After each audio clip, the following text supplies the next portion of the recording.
വിശുദ്ധ ചെറുപുഷ്പത്തിൻ്റെ തിരുനാൾ. ഒരു പൂവിൻ്റെ ആത്മകഥമാണ് വിശുദ്ധ ചെറുപുഷ്പത്തിൻ്റെ ആത്മകഥ. നമ്മൾ ആരെങ്കിലും ഒരു പൂവിനോട് സംസാരിച്ചിട്ടുണ്ടോ? ഒരു പൂവിനെ നമ്മൾ അടുത്ത് കാണുമായിരിക്കും, അതിൻ്റെ ഭംഗി ആസ്വദിക്കുമായിരിക്കും, അതിൻ്റെ മൃദുലതയെ നമ്മൾ മാനിക്കുമായിരിക്കും. ഒരു ചെടിയിൽ അത് മുട്ടിട്ട് നിൽക്കുന്നതും വളരുന്നതും സൂര്യൻ അഭിമുഖമായി നിൽക്കുന്നതും നമ്മൾ ശ്രദ്ധിക്കുമായിരിക്കും. എന്നാൽ അത് നമ്മെ കാണുന്നതായി നമുക്ക് അനുഭവപ്പെട്ടിട്ടുണ്ടോ? സൂര്യൻ അഭിമുഖമായി നിൽക്കുന്ന പൂവ് സൂര്യനെ നോക്കുന്നതായി നമ്മൾ പറഞ്ഞേക്കും. അത് ശരിയാണ് താനും. എന്നാൽ അത് നമ്മെ നോക്കുന്നതായി എപ്പോഴെങ്കിലും നമുക്ക് തോന്നിയിട്ടുണ്ടോ? ഒരു ചെടിയുടെ മുഴുവൻ ആത്മകഥയാണ് ഒരു പൂവ്. ചെടിയുടെ ജീവിത പൂർത്തീകരണത്തെ, അതിൻ്റെ ആത്മസംതൃപ്തിയെ, ഇതുവരെ അത് ഉള്ളിൽ ഒളിച്ചു വെച്ചിരുന്ന പ്രത്യാശയെ ആ പൂവ് വെളിപ്പെടുത്തുന്നു. അതാണ് ഒരു പൂവ് നമ്മെ വിളിച്ചറിയിക്കുന്നത്. ആകാരഭംഗിയിലൂടെയും നിറങ്ങളണിഞ്ഞു നിൽക്കുന്നതിലൂടെയും സുഗന്ധം പരത്തുന്നതിലൂടെയും അത് നമ്മുടെ മുന്നിൽ വരികയാണ്, സ്വയം തുറക്കുകയാണ്. അത് ആകമാനം കണ്ണാണ്.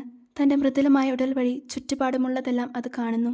അതുപോലെ അത് ആകമാനം കേൾവിയാണ്. നമ്മുടെ സാന്നിധ്യത്തെ സുഗന്ധം പരത്തി അത് ആകർഷിക്കുന്നു. നമ്മുടെ സാന്നിധ്യത്തിൽ അത് ഉന്മത്തയാകുന്നു. ഈ പറഞ്ഞതെല്ലാം നമുക്ക് പറഞ്ഞു തരുവാൻ അതിന് സമയം വേണം. അത് മനസ്സിലാക്കുവാൻ നമുക്കും സമയം വേണം. ഒരു പൂവിൻ്റെ ആയുസ് നമ്മുടെ കാഴ്ചപ്പാടിൽ ഹ്രസ്വമാണ്. അതിനാൽ തൻ്റെ ഹ്രസ്വമായ ജീവിതം കൊണ്ടാണ് നമ്മെ അത് കാണുന്നതും നമ്മോട് സംസാരിക്കുന്നതും നമ്മുടെ മുൻപിൽ സ്വയം വെളിപ്പെടുത്തുന്നതും. ഹ്രസ്വമായ ഒരു ജീവിതത്തെ അടുത്തറിഞ്ഞ് ശാന്തതയിൽ അവളുടെ സാന്നിധ്യത്തെ അനുഭവിക്കുവാൻ പരിശ്രമിക്കുമ്പോഴാണ് ഒരു പൂവ് നമ്മെ കാണുകയും കേൾക്കുകയും സുഗന്ധം വഴി നമ്മെ ആകർഷിക്കുകയും ചെയ്യുന്നതായി നമ്മൾ തിരിച്ചറിയുന്നത്. അപ്പോഴാണ് അവളുടെ സാന്നിധ്യത്തെ നമ്മൾ തിരിച്ചറിയുന്നത്. ആ പൂവിൻ്റെ ജീവിതത്തിൽ നമ്മൾ പങ്കുപറ്റണം. അപ്പോൾ അത് സംഭാഷണമാകും. അപ്പോൾ അത് പരസ്പരമുള്ള ദർശനമാകും. ഇത്രയും എനിക്ക് പറഞ്ഞേക്കുവാൻ സാധിച്ചത് ഒരു പൂവിനെ നോക്കി ധ്യാനിച്ചപ്പോഴാണ്. ഒരു കൊച്ചു കുഞ്ഞിൻ്റെ മുഖം വിരിയുന്നതും അത് പുഞ്ചിരിക്കുന്നതും നമ്മെ അത് ശ്രദ്ധിക്കുന്നതും എല്ലാം ഒരു പൂവ് നമ്മെ കാണുന്നത് പോലെയാണ്. ആ കുഞ്ഞിൻ്റെ മുൻപിലായിരിക്കുമ്പോൾ നമ്മുടെ സമയം കടന്നു പോകുന്നത് നമ്മൾ അറിയുന്നില്ല. ആ കുഞ്ഞിൻ്റെ മുഖത്തുള്ള ഭാവഭേദങ്ങൾ, അക്ഷരങ്ങളും വാക്കുകളും വെളിപ്പെടുത്താത്ത അതിൻ്റെ ആത്മകഥമാണ്. ആ കുഞ്ഞ് നമ്മയും ചുറ്റുപാടും കാണുന്നത് ഒരു പൂവിനെ പോലെയാണ്. അതിൻ്റെ ഉള്ളു നിറഞ്ഞു നിൽക്കുന്നതും വെളിപ്പെടുന്നതും സ്വർഗത്തിൻ്റെ ഹൃദയസ്പന്ദങ്ങളാണ്. ആ കുഞ്ഞിൻ്റെ ശൈശവമാകുന്ന കാലഘട്ടത്തിൽ നമ്മളും അലിഞ്ഞു ചേരണം. അത് നമുക്ക് ഗ്രാഹ്യമാകുന്നതാണ്.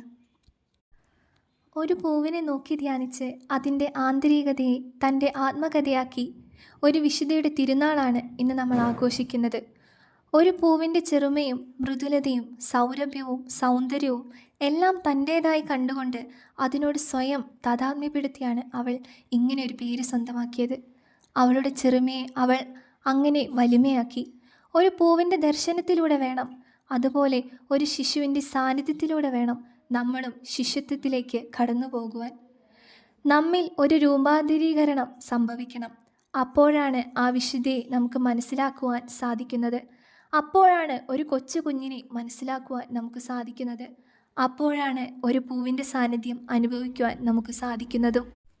ഇതെല്ലാം അനുഭവിച്ചറിഞ്ഞ് ഇവയോടൊപ്പം അടുപ്പം കാണിച്ച ഈശോയാണ് വിശുദ്ധയുടെ അത്ഭുത ലോകം അവൾക്ക് നമുക്കും തുറന്നു തന്നത്.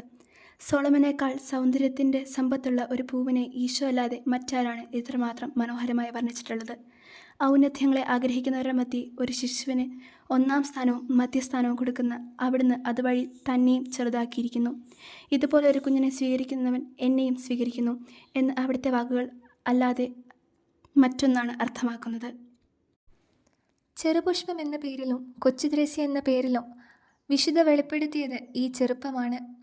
ചെറുപ്പമായിരിക്കുന്നതിൻ്റെ സൗന്ദര്യമാണ്, അതിൻ്റെ മൃദുലതയാണ്, അതിലെ നിഷ്കളങ്കതയാണ്. സ്വർഗത്തിൻ്റെ പ്രതിഫലനമാണ് അവൾ വെളിവാക്കിയത്. വിശുദ്ധിയുടെ ജീവിതത്തിലേക്ക് ഇന്ന് ഞാൻ കടക്കുന്നില്ല. അവളുടെ വിശുദ്ധിയുടെ ലുത്തിനെ ഞാൻ പാടുന്നുമില്ല. അവളുടെ തിന്മ ചെറുമയാണ്. ഒരു പൂവിൽ അവൾ തൻ്റെ തനിമ കണ്ടെത്തി. ഒരു ശിശുവായി കാണുവാൻ അവൾ ആഗ്രഹിച്ചു. അതിനാൽ അവൾ ഉണ്ണി ഈശോയുടെ കൊച്ചുത്രേസ്യ ആയി. പിതാവായ ദൈവത്തിൻ്റെ തോളിലേറി അവൾ ഉയരങ്ങൾ തേടി ഉയരങ്ങളിലെത്തി. ഉയരങ്ങളിലെത്താനുള്ള കുറുക്ക് വഴി അങ്ങനെ അവൾ കണ്ടുപിടിച്ചു. അവളെക്കുറിച്ച് അത്ഭുതപ്പെടാനുള്ള ദിവസമാണിന്ന്.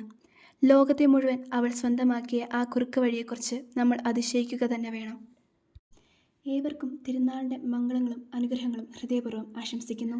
അതുപോലെ വിശുദ്ധിയുടെ നാമധാരികളായ എല്ലാവർക്കും വിശുദ്ധിയുടെ പേരിലുള്ള സന്യാസ സഭകൾക്കും അതിലെ അംഗങ്ങൾക്കും അനുഗ്രഹങ്ങളുടെ പുഷ്പവൃഷ്ടി ആശംസിക്കുന്നു എന്ന് കരുമാനി ഇടവകയിൽ നിന്നും അൽന, ഒപ്പം ആൻമരിയ.